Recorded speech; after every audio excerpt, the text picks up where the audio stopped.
You are sitting alone in a dimly lit room, the harsh, cold glare of the monitor casting long shadows across your face. In front of you is the culmination of months or even years of agonizing, solitary labor. It is a fully realized project, a soul-bearing manuscript, a life-changing business plan, or a definitive creative portfolio. The spelling is checked, formatting is flawless, and the cursor hovers steadily over the submit button. All you have to do is apply a fraction of an ounce of pressure to your index finger. Just one microscopic physical movement stands between you and the beginning of your real life. But as you look at that button, a violent physical reaction takes over your nervous system. Your entire chest tightens to the point where drawing a single breath feels exactly like inhaling shattered glass. Your heart hammers against your ribs like a trapped animal. The back of your neck grows hot, your mouth goes dry, and a paralyzing wave of dread crashes down on top of you. Your hand violently jerks away from the mouse as if it suddenly caught fire. You slam the laptop shut and immediately start rationalizing the retreat with a deeply convincing lie. You tell yourself the introduction needs just one more rewrite, that the market timing is not quite optimal this week, or that you're simply too exhausted and will look at it with fresh eyes on Monday. But Monday turns into next week, and next week bleeds into next month. Eventually, years slip through your fingers like sand, while the project remains buried in a hidden folder on your hard drive, gathering digital dust. Meanwhile, you sit on the sidelines watching people with a fraction of your intellect and none of your work ethic boldly step into the arena. They launch their mediocre projects and build successful lives, while you stagnate, breeding a toxic resentment that makes the self-hatred almost unbearable when you look in the mirror. You might label yourself a chronic, pathetic procrastinator, someone fundamentally lacking the willpower to succeed. But laziness is a state of apathy. Laziness is comfortable and relaxing. What you are experiencing is closer to physical illness. You care so much about the outcome that its weight is tearing your mind apart.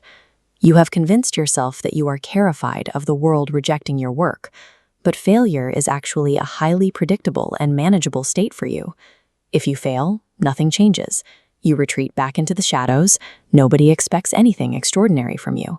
You know exactly how to survive in the disappointment of failure. If laziness is comfortable and failure is safe, the paralysis you feel at the finish line must be driven by a much more complex psychological mechanism that prevents you from ever being seen.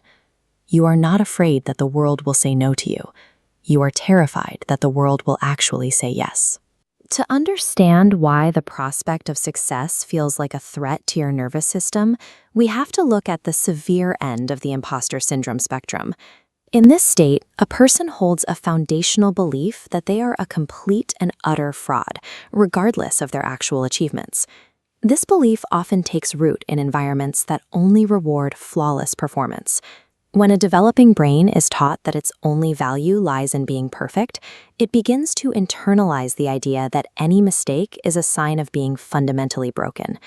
Because you believe you are inherently flawed, you view your own talent or intelligence as nothing more than a carefully constructed illusion. You live in a constant state of hypervigilance, waiting for the day that the illusion shatters and everyone finally realizes you have been faking it all along. Now, apply that to the act of clicking the submit button. If you succeed, the spotlight of the world swings in your direction, and for someone who believes they are a fraud, a bright public spotlight is the most dangerous place in the universe to stand. When you succeed, you lose the safety of invisibility. The higher you climb the ladder of visible success, the more cataclysmic the fall will be when your lack of ability is finally exposed. You hoard your work, desperately protecting your cover. You are playing a high-stakes game of hide-and-seek with reality. As long as a project remains locked away on your hard drive, it is functionally perfect. It represents pure, limitless, untarnished potential. This allows you to maintain the identity of a misunderstood genius. You get to tell your friends about the masterpiece you are crafting without ever having to face a harsh reviewer, a poor sales report, or the pressure to replicate success. Procrastination is the emergency brake you pull to keep your life small and manageable. You are choosing the chronic ache of stagnation because it feels safer than the sharp panic of being truly perceived by the world. You are paying for this temporary feeling of safety with your entire existence. You are letting your own brilliance rot inside of you, denying the world the unique gifts you are meant to share, all because you are cowering in fear of a ghost. The incompetent version of yourself you are so afraid of exposing is a hallucination. It is manufactured by anxiety and the lingering echoes of past rejections. It does not reflect your actual capacity to do the work. The reality is that almost nobody knows exactly what they are doing.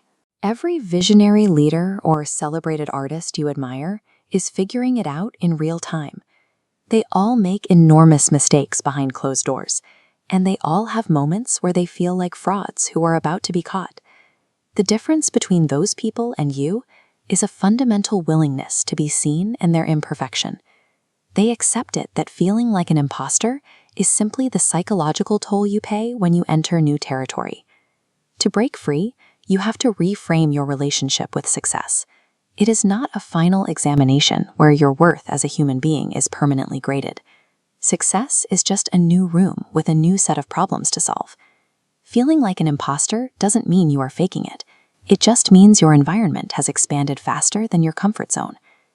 The next time you feel that familiar wave of dread screaming at you to wait, to do just one more round of edits, I want you to stop. Take a deep breath. Recognize the voice isn't wisdom. It's a terrified part of your brain keeping you small. Acknowledge the fear and force your finger to click anyway. Press send. Publish the work. Expose yourself to the world. Living a messy, public, and uncomfortable life where you utilize your potential is infinitely more rewarding than dying quietly in the shadows of what you could have been. The label of lazy never fit the physical pain you feel at the finish line. That pain is the signature of fear, and it is finally time to do it scared. If you are ready to let your work into the light, hit the subscribe button and leave a comment below telling us exactly what project you have been hoarding.